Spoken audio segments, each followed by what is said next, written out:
بسم اللہ الرحمن الرحیم۔ منزل سب کی اللہ ہے، محبت، غم، آزمائش، یہ سب تو سفر کا حصہ ہے۔ جب زندگی ہمیں بلندیوں پر پہنچاتی ہے تو ہمیں اپنے ماضی کی جدوجہد، محنت اور ان لوگوں یا حالات کو یاد رکھنا چاہیے جو ہمارے سفر کا حصہ تھے۔ سمجھدار بیٹی سے کم عقل بیوی بننے کے بعد اب ایک ذمہ دار ماں بننے کا سفر ہی شاید زندگی ہے۔ اپنے آپ کو ان لوگوں کے لیے محفوظ رکھیں جو آپ کے ہونے کو نعمت سمجھتے ہیں، نہ کہ بوجھ۔ ہم انسان ہر کسی کے لیے ایک نیا اور الگ زاویہ رکھتے ہیں۔ ہو سکتا ہے کسی کے لیے میں خود پسند اور مغرور ہوں اور کسی اور کے لیے میں اپنا اور مہربان ہوں۔ ہم سب کے لیے یکساں نہیں ہو سکتے۔ جو چیز تمہارے سکون کو چھین لے اسے چھوڑ دینا ہی عقل مندی ہے۔ گھڑی کی طرف مت دیکھو بلکہ وہ کرو جو گھڑی کی سوئیاں کرتی ہیں۔ خاموشی سے اپنی دھن میں بس چلتے رہو اور چلتے رہو۔ چیخنے کی عادت نہ ڈالو کیونکہ جو آپ کو سمجھتا ہے وہ آپ کی خاموشی کو اچھی طرح سنتا ہے۔ خلیل جبران۔ عاجزی صرف خوبصورتی نہیں بلکہ وہ روح کی پاکیزگی ہے جو بلندیوں پر بھی ہمیں انسان بنائے رکھتی ہے۔ انسان ایک چلتی پھرتی کتاب ہوتا ہے، بس ہم پڑھنے کی زحمت نہیں کرتے کیونکہ ہم سمجھتے ہیں کہ علم صرف کتابوں سے حاصل کیا جاتا ہے، حالانکہ زندگی گزارنے کے اصل اسباب تو ہمیں انسانوں اور ان کے رویوں سے ہی ملتے ہیں، اور بعض سبق تو ایسے ملتے ہیں کہ ساری ڈگریاں دھری کی دھری رہ جاتی ہیں۔ ہمیشہ خود کو اکیلے چلنے کے قابل بناؤ کیونکہ لوگ بدلتے رہتے ہیں۔ آج تمہاری اہمیت ہے، کل شاید نہ ہو۔ یہ زندگی کا سچ ہے کہ رشتے اور مقام کبھی مستقل نہیں ہوتے۔ اس طرح نہیں کرتے، رابطہ تو رکھتے ہیں، تھوڑا ملنے جلنے کا سلسلہ تو رکھتے ہیں۔ جو تمہارے اپنے ہوں، تم سے پیار کرتے ہوں، ان کا حال کیسا ہے کچھ پتہ تو رکھتے ہیں۔ دل بھی آباد ہے ایک شہر خاموشاں کی طرح، ہر طرف لوگ ہیں مگر عالم تنہائی ہے۔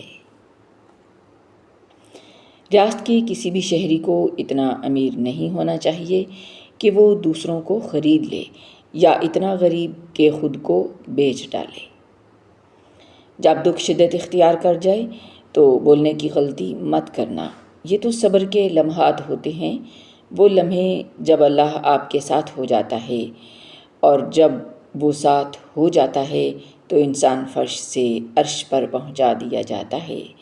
دیکھو یہ موقع گنوانے کا نہیں ہوتا، بہت کچھ پانے کا ہوتا ہے۔ لوگ اپنی بوریت ختم کرنے کے لیے اگر آپ سے رشتہ رکھیں تو اسے محبت سمجھنے کی غلطی کبھی نہ کرنا۔ سر اٹھا کر بھی دعا مانگنا جائز ہے مگر سجدے میں کیجئے تاثیر بدل جائے گی۔ وقت بہت تیزی کے ساتھ پھسل رہا ہے ہاتھ سے۔ ہار اور جیت تو اپنے اندر ہوتی ہے، مان لو تو ہار ہے، ٹھان لو تو جیت ہے۔ غرور کس بات کا، یہ جو دیکھ رہا ہے یہی تیری حقیقت ہے۔ مصیبت اس حالت کا نام ہے جس میں انسان اپنے مداحوں سے نجات پا کر خود کو پہچانتا ہے۔ کوئی سخت دل پیدا نہیں ہوتا، بس دنیا والے نرمی چھین لیتے ہیں۔ صبر کی حد یہ ہے کہ تقدیر پر کوئی اعتراض نہ ہو۔ باپ بہت پیار کرتا ہے پر کہتا نہیں، اور جب تک اولاد کی سمجھ میں یہ بات آتی ہے باپ رہتا نہیں۔ آج کل ہر بندہ اپنے آپ سے ایک ایسی جنگ لڑ رہا ہے جس کے بارے میں اسے خود بھی معلوم نہیں۔ کامیابی چاہتے ہو تو موقع دینے والے کو کبھی دھوکا اور دھوکا دینے والے کو کبھی موقع نہ دو۔ یہ دنیا ایک بازار ہے اور عنقریب بند ہو جائے گا۔ انسان ساری زندگی سیٹ ہونے میں گزار دیتا ہے اور آخرکار کعبہ کی طرف منہ کر کے لٹا دیا جاتا ہے کہ اب سیٹ ہے۔ یہی زندگی ہے اور یہی زندگی کا کل خلاصہ۔ کسی روز تو ہوگی روشن میری بھی زندگی، یا اللہ انتظار مجھے صبح کا نہیں تیری رحمت کا ہے۔ اللہم انی اسألک من فضلک و رحمتک۔ اٹھانا خود ہی پڑتا ہے تھکا ٹوٹا بدن اپنا، کہ جب تک سانس چلتی ہے کوئی کاندھا نہیں دیتا۔ اپنے ذہنی آرام کے لیے ہر چیز کو مختصر کرنا سیکھیں، الفاظ، احساسات، خواہشات اور لوگ۔ یہ لوگ فرشتے ہیں، خدا ہیں، کیا ہیں؟ کیوں ان کے معیار پہ خود کو اتارا جائے؟ یا اللہ دلوں سے وہ فکریں اتار دے جن کی بوجھ تیرے سوا کوئی نہیں جانتا۔ زندگی میں لوگوں سے بہت زیادہ امیدیں مت رکھو۔ مایوس وہ ہوتا ہے جو اللہ پر یقین نہیں رکھتا، اور محروم وہ ہوتا ہے جو اللہ کی نعمتوں کا شکر ادا نہیں کرتا۔ یہ بس ایک کہاوت ہے، آپ اچھے ہیں تو آپ کے ساتھ اچھا ہوگا۔ میں چاہتا ہوں دل بھی حقیقت پسند ہو، سو کچھ دنوں سے اس کو بہلا نہیں رہا۔ کبھی کبھار بہترین تک پہنچنے کے لیے لامحالہ آپ کو بدترین سے گزرنا ہی ہوتا ہے۔ مایوس مت ہوں، برداشت کیجیے اور اپنا سفر مکمل کیجیے۔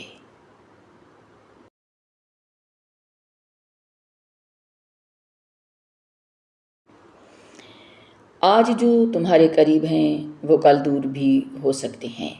دنیا کی یہ روش ہے کہ حالات بدلتے ہیں، لوگ بدلتے ہیں اور ان کے جذبات بھی بدل جاتے ہیں۔ اچھے تو سبھی ہوتے ہیں، پہچان برے وقت میں ہوتی ہے۔ قرآن ان سب چیزوں سے بہتر ہے جنہیں لوگ جمع کر رہے ہیں۔ اس کا دل رو دیا تھا، کیسے ڈھٹائی سے اس نے اس سیاہ فام لڑکی کو اس کا مصحف واپس کیا تھا۔ اس کی آواز میں کیسی بے رخی تھی۔ ٹی وی پہ اذان لگتی یا تلاوت ہوتی تو وہ چینل بدل دیا کرتی تھی۔ سپارے پڑھنا کتنا کٹھن لگتا تھا، اور فجر تو سوائے پیپرز کے اس نے کبھی نہ پڑھی۔ اب وہی فجر پڑھنے وہ فرشتے کے برابر میں کھڑی تھی۔ نمرہ احمد کے ناول مصحف سے ایک خوبصورت اقتباس۔ بات کا مطلب یہ ہے کہ اللہ رب العزت جب سیدھا راستہ دکھاتے ہیں تو اسباب پیدا کر دیتے ہیں، راستے نکال دیتے ہیں اور روشنیاں دکھا دیتے ہیں۔